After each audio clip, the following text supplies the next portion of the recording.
ये जो दूसरा रीजन है ये भी आपको अचंभित करने वाला है, वो इसलिए क्योंकि ये है उत्तर बंगाल। उत्तर बंगाल जहां की 56 सीटें, यानी दूसरे नंबर पर। ये सबसे छोटा रीजन आपको पहले दिखाया ग्रेटर कोलकाता का, अब उसके बाद एक और उससे बड़ा रीजन 56 सीटें। यहां पर क्या हो रहा है, टीएमसी को 11 से 15 सीटें मिल रही है, बीजेपी को 36 से 40 सीटें यहां पर मिल रही है। इस रीजन में बल्ले बल्ले करती बीजेपी दिखाई दे रही है, लेकिन यहां पर खाता खुलता है अन्य का भी और कांग्रेस का भी। आप देखिए कांग्रेस और लेफ्ट को 2 से 4 सीटें मिल सकती है, मिनिमम मैक्सिमम ध्यान में रखिए। अन्य के खाते में 1 से 3 सीटें आ सकती है।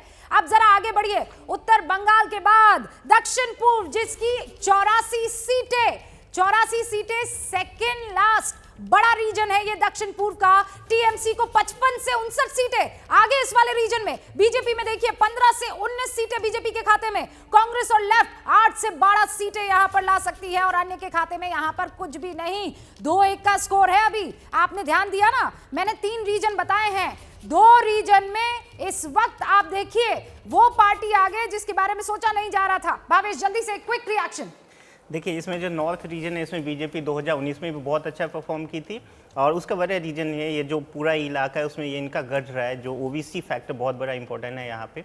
और दूसरा जो वहाँ पे जो दार्जिलिंग इलाका है उसमें बीजेपी बहुत अच्छा काम की है और उनका जो आरएसएस है उसका भी बहुत अच्छा रोल है। दूसरी बात ये है कि जो आप साउथ ईस्ट रीजन जो आपने अभी बताया उस रीजन में क्या है, वो एक माइनॉरिटी डोमिनेटेड रीजन है, तो उसमें कांग्रेस अच्छा परफॉर्म कर रही है। मतलब ठीक ठाक परफॉर्म कर, अच्छा तो नहीं कहेंगे, ठीक ठाक परफॉर्म कर रही है, कुछ सीटें लेके आ रही है। हाँ, ठीक ठाक परफॉर्म कर रही है, कुछ सीटें लेके आ रही है। उसकी वजह ये है कि वो बीजेपी वहाँ पे लगभग बहुत ही खराब हालत में। यदि बीजेपी अच्छा परफॉर्म करती तो शायद यहाँ पे टीएमसी से आगे निकल जाती उस रीजन में, यदि बीजेपी अच्छा परफॉर्म करती तो। अच्छा, मजूमदार साहब एक सवाल मैं पूछूंगा कि जो अल्पसंख्यक प्रधान इलाका है, यहाँ पर क्या कांग्रेस और टीएमसी के बीच में मुसलमानों के वोट नहीं बट रहे हैं? अगर बट रहे होते तो भाजपा को इसमें फायदा दिखाई पड़ता। देखिए, वो जो रीजन है उसमें अधिकतर जो सीटें लगभग वो माइनॉरिटी डोमिनेटेड है। बीजेपी वहाँ पे कुछ करके भी, यदि बीजेपी वहाँ पे यदि 10% वोट यदि एक्स्ट्रा इनको डिवाइड भी हो जाते तो बीजेपी उतना आगे नहीं पहुँच पाएगी। नहीं पहुँच पाएगी। रीजू दत्ता भी हमारे साथ जुड़े हैं, सुकांता मजूमदार भी। सुकांता मजूमदार, अखिलेश यादव ने आपके ऊपर, अखिलेश प्रताप सिंह ने माफ कीजिएगा, आपके ऊपर कुछ गंभीर आरोप लगाए हैं, जरा उनका जवाब दे दीजिएगा। अच्छा, मजूमदार साहब हमारे साथ नहीं। रीजू दत्ता, 2-1 से मामला आगे है। बड़ा टफ कॉम्पिटिशन इस वक्त दिखाई दे रहा है। सुकांता क्या मेरी आवाज आप तक सुकांता सुन पा रहे? हाँ सुकांता। हाँ, देखिए अखिलेश जी की बात छोड़ दीजिए। कांग्रेस और लेफ्ट यहाँ पे, एक्चुअली कांग्रेस और लेफ्ट यहाँ पे कुछ नहीं है। वो अब्बास के चेहरे के पीछे छिपे हुए है, मुखोटा है और कुछ नहीं है। अब्बास पीछे से अब्बास पीछे से आप वहाँ पे तीर चला रहे हैं और उनका जो वोट परसेंटेज है वो 6% से ज्यादा नहीं आएगा। मैं आपको बोल रहा हूँ 6% से नीचे जाएगा और उनकी बातों का जवाब देने की हमारी जरूरत भी नहीं है। जो टक्कर है वो टीएमसी और बीजेपी के बीच में हो रहा है। टीएमसी और बीजेपी इन दोनों के बीच पे लड़ाई है और लड़ाई में हम जोन के हिसाब से जो भी आप रिजल्ट दिखाई वो आपकी एग्जिट पोल की बात है, हम 200 के पार जाएंगे। अरे पर ये तो अमित शाह वाला डायलॉग है जो आप आज मार रहे हैं कि हम 200 के पार जाएंगे। अभिज्ञान प्रकाश भी कुछ कहना चाह रहे हैं। अभिज्ञान, देखिए बहुत शानदार और हाँ, मैं आपके सारे पोल्स में मतलब ये अभी सस्पेंस बरकरार है। मैच ना एकदम कांटे की टक्कर वाला है। 3 रीजन आ चुके हैं, एक में एक आगे, दूसरे में दूसरा आगे और अभी आखिरी रीजन बचता है। हाँ, देखिए, मैंने आपके प्रोग्राम में हमेशा कहा, सारे ओपिनियन पोल्स में आप लोगों के साथ रहा हूं कि अभी तक एक कंसिस्टेंसी थी। इसमें थोड़ा सा परिवर्तन नजर आ रहा है और परिवर्तन नजर आ रहा है भारतीय जनता पार्टी के फेवर में। अब इसका 2 आकलन बहुत स्पष्ट होगा कि वक्त के साथ बीजेपी ने अपनी मेहनत बदली है, अपनी स्ट्रैटेजी बदली है।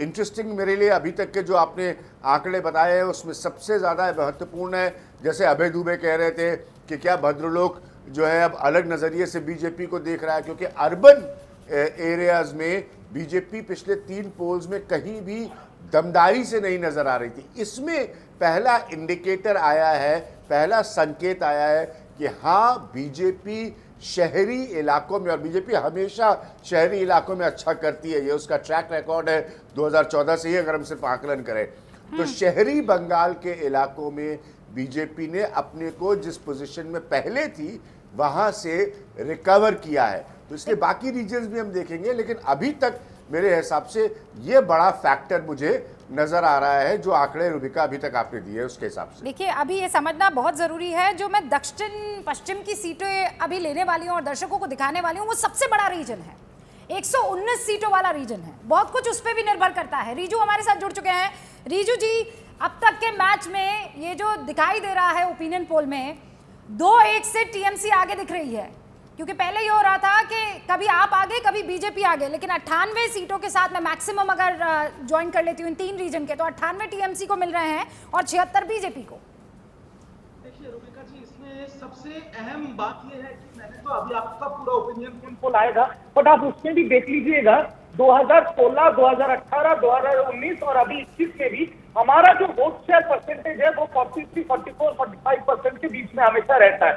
यहाँ पर सबसे अहम जिम्मेदारी है सीपीएम और कांग्रेस का और इनका गठबंधन का, क्योंकि इनके ही जितने वाम थे वो सब अभी राम बने बैठे। अगर ये अपना थोड़ा वोट शेयर रिकवर कर लेते हैं तो बीजेपी 50 से नीचे आ जाएगी। तो ये लोग क्या करते हैं वो देखने का बात है। हमारा वोट शेयर 43 to 47% में रहेगा और हम लोग बहुमत का सरकार बनाएंगे। आप देख लीजिएगा, आपको बोल बनाएगा। रीजू साहब, चूंकि आप वोट शेयर की बात कर रहे हैं, आप कह रहे हैं कंसिस्टेंसी बनी हुई है टीएमसी की, उतना ही वोट मिला है जितना उनको पहले के चुनावों में मिला था, तो क्यों ना अभी वोट शेयर दिखा दिया जाए। मैं आंकड़े दिखाती हूँ और उसके बाद इस मसले को आगे बढ़ाते हैं। मेरे 2 सहयोगी भी इस वक्त हमारे साथ जुड़े हुए हैं और जो वोट परसेंटेज है उसके मुताबिक आप देखिए टीएमसी कहां पर, बीजेपी कहां पर, लेफ्ट और आईएनसी कहां पर, क्योंकि जो अगला रीजन है 119 सीटों वाला, वो मैं अभी सस्पेंस के तौर पर रख रही हूं, क्योंकि वो सस्पेंस खुला तो बहुत कुछ खुलने वाला है और इसीलिए आपको ये वोट प्रतिशत देखना चाहिए। 294 सीटों पर टीएमसी 40% है, बीजेपी 38%। अगर बीजेपी 1% बढ़ती है, टीएमसी 1% घटती है, भावेश ये हो सकता है।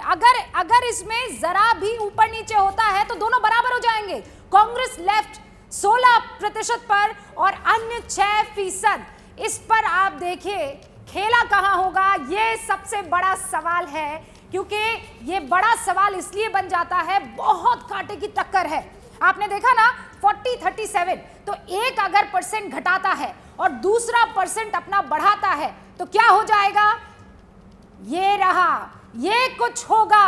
15 फरवरी, 8 मार्च और 23 मार्च, ये पिछले 3 ओपिनियन पोल के वोट प्रतिशत आप देखिए। टीएमसी, जैसा अभी रिजू बोल रहे हैं, कंसिस्टेंसी बनी हुई है लेकिन लगातार गिरती हुई कंसिस्टेंसी है। 41% से 42%, फिर 40%। बीजेपी, टीएमसी के बाद बीजेपी देखिए आप 37%, फिर मामला घटा 34%, लेकिन फिर बढ़ा और ये देखिए 38% पर।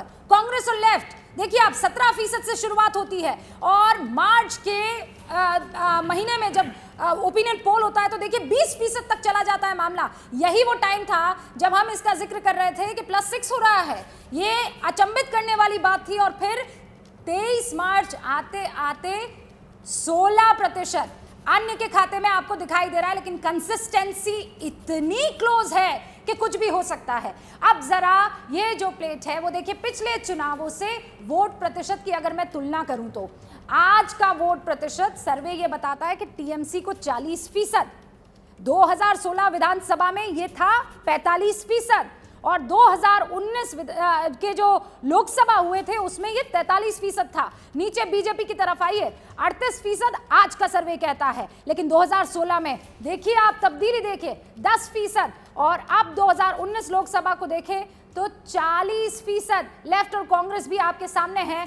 38 तक चला गया था 2016 में विधानसभा में ये वोट शेयर, लेकिन फिर गिरा लोकसभा में 13%। मेरे साथ मेरे सारे सहयोगी मौजूद हैं और साथ में मौजूद हैं सारे खास मेहमान। सबसे पहले पंकज, आपका रुख करती हूं। पंकज, चुनाव की तारीख पास आते आते कंपटीशन भी बड़ा नजदीक आ गया है, बहुत नजदीक। जी हाँ, बिल्कुल रूबिका, आप जो कह रही थी ना कि छोटे से वोट शेयर के फर्क से ना बहुत फर्क आ जाएगा चुनावी नतीजों में। आप जो 3 रीजन की बात कह रही थी और चर्चा हो रही थी ग्रेटर कोलकाता की, ग्रेटर कोलकाता बीजेपी की सबसे कमजोर कड़ी मानी जाती थी। 5 लोकसभा में से एक भी सीटें नहीं जीत पाई थी 2019 में, सिर्फ 16 सीटों पर लीडिंग थी असेंबली कॉन्स्टिट्यूंसी में। वहाँ बीजेपी ने बढ़त बनाई है, बीजेपी अच्छा कर रही है। नॉर्थ बंगाल में मजबूत रही है, साउथ बंगाल में कमजोर दिख रही है। लेकिन पिछले कुछ यहाँ हर दिन जो है ना वो चुनाव का वोट शेयर का हिसाब किताब बदल रहा है। जो ये क्लोज कंटेस्ट है वोट शेयर में, अगर 40 के आसपास चली गई बीजेपी तो आप समझिए कि कुछ भी हो सकता है, इसमें कोई दो राय नहीं है रूबिका। कुछ भी हो सकता है। मनोज्ञा, आप तो लगातार अलग अलग विधानसभा सीटों पर जाकर शाम को 6 बजे कौन बनेगा मुख्यमंत्री सवाल पूछती हैं। ऐसा लग रहा है कि ये बहुत नजदीक आ जाएंगे दोनों।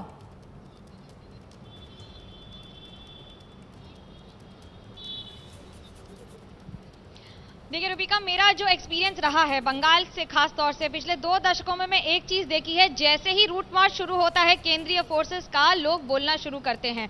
ऐसा नहीं है कि बंगाल की जनता जानती नहीं है या फैसला नहीं कर चुकी है, लेकिन अब बोलना शुरू कर दिया है ओपिनियन पोल में। दूसरी बड़ी बात, प्रधानमंत्री की रैलियां शुरू हो गई हैं बंगाल और आसपास के इलाकों में। जो सबसे बड़ा गेम चेंजर या तुरुप का इक्का माना जा रहा है बीजेपी का।